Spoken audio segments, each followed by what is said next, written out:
Well, this backdrop's a little ridiculous. Gotta keep using it. Have enough battery power to keep going. Haven't had a shower or shave in over a week, feeling pretty disgusting, but that plane's coming. Okay, before the battery dies out, listen to this one. Here comes another one. Hello, Steve. I emailed you a few months back about an experience I had on my motorcycle about 6 years ago. I've never told anyone about the encounter before writing to you. I'm a very skeptical guy. I'm an auto repair shop owner in business for 28 years and was in the Naval Reserves, 51 years old. I love to fish and hunt. Duck's really the only thing I hunt. Anyway, since I told my story to you and my family, I've passed the place I had the encounter and have really been thinking of it way more.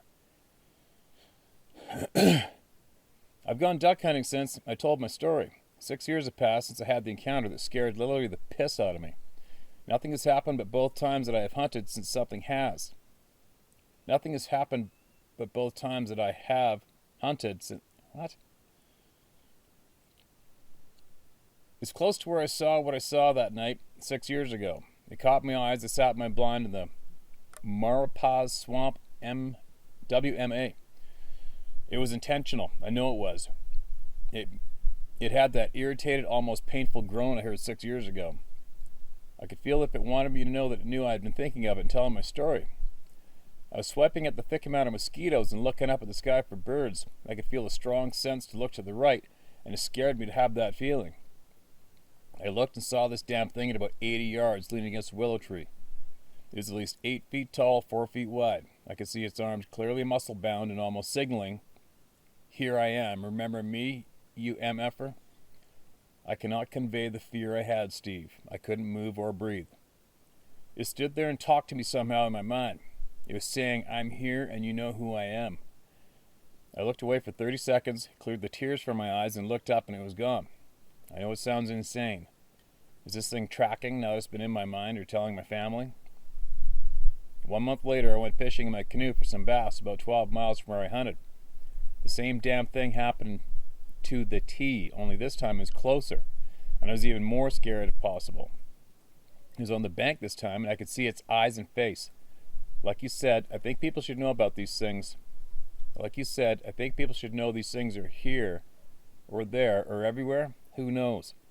I'm not going to stop telling people about this because if people know, they can watch where they go. This bastard seems to know that I'm telling people. Thanks for all you do, Steve, and keep telling our stories. People need to know about these bastards. My name is Kelly Welch. Use my name if you want to, so others will know normal, everyday, skeptical 51-year-old men with teens and a wife can't be crazy.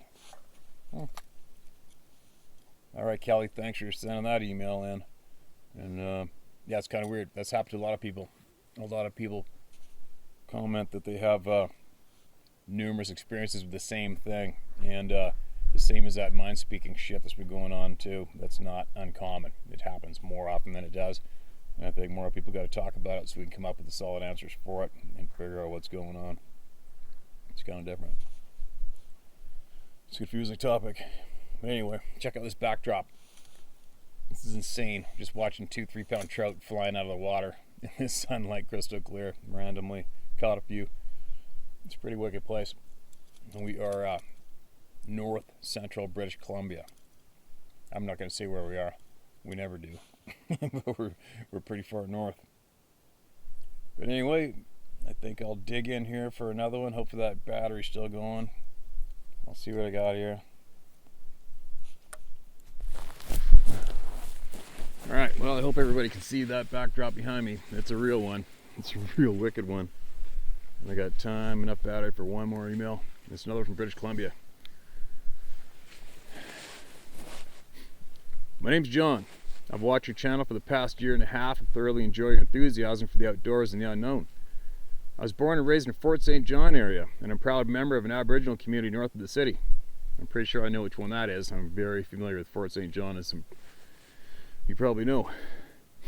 Having spent most of my childhood and early teens in the reserve hunting and fishing, my curiosity for what else may share the forest with always was in the back of my mind. And soon I began to ask our elders of it if there's anything our people may have encountered in the past. They shared with me stories of the Bushmen, wild people, not monkeys, that live deep in the bush, and were treated with the same respect that any other creature that walks or swims or flies. That brings me to my experience. This happened in the fall of 2017 in an area I'm sure you're very familiar with, the Toshodi.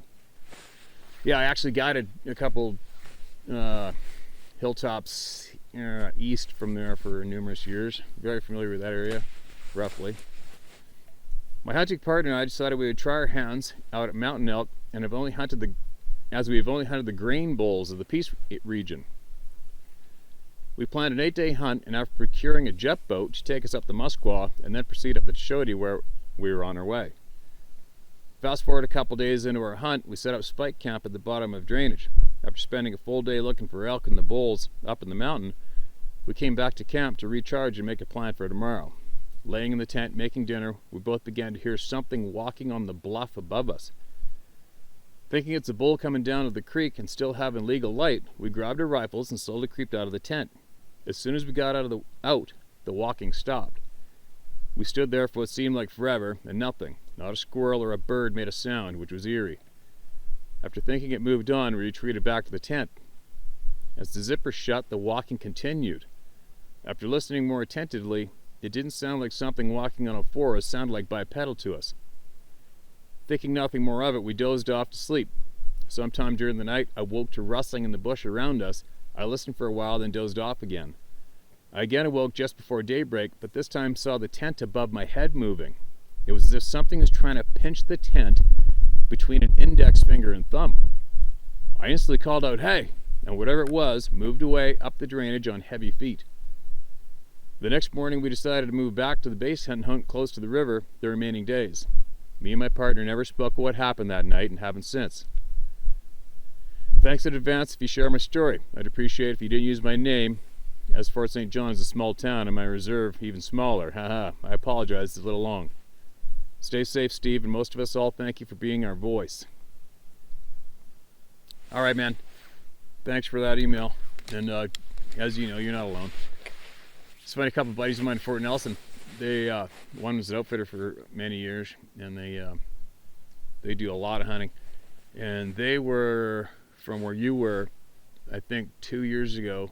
They were about 3 drains east of you, and not quite to Tetza, but more your side of Tetza. And they got woke up at 4 o'clock in the morning with trees getting the hell beat out of them, knocking sounds. Instead of sounding like logs getting beat on the side of big trees. And they couldn't believe how loud it was. So yeah, I guess there's stuff going on around there, even though there's a shit, you know how many hunters are around there. There's lots, but stuff goes on around there. There's been footprints found by the bridge, the highway bridge in Fort Nelson. There's been numerous sightings around Muncha Lake. I've seen the signs of them. I was about 10 hours north of the highway, between probably 10 miles north of the Steamboat. And I've seen the sign of them there. Years ago, north of Fort Nelson, in the wintertime, 2 guys were stuck up on top of an oil drill, or an oil lease thing. You know those big towers with the flames coming out of them? They went running up there because there was a 10-foot tall thing walking around the lease. They kept squatting down looking up at them, and it stayed there for a couple of hours. And that made the news and everything. There's a bunch of news companies came up before Nelson for that call. But anyway, I wouldn't be so shy about using, I wouldn't be so shy about talking openly about it. I'm sure there's numerous people in your band that have had experience with these things. I know a few people in your band up there. I've worked with them in the bush. Good people. And the Peace River, Chetwynd, Tumble Ridge, where else? Hudson Hope.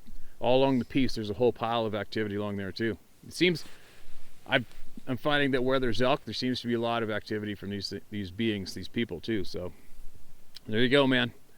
You're not alone. Thanks for the email. And if anybody out there else wants to email me, you can do it at tellmystoryhowtohunt.com or sharemystoryhowtohunt.com. And I'll eventually get to it. And that is it for today. Reading the stories, because I got to pack up my shit, as that bush plane should be coming any minute. And after looking at this lake and catching a nice trout, it's kind of not that enthusiastic about leaving.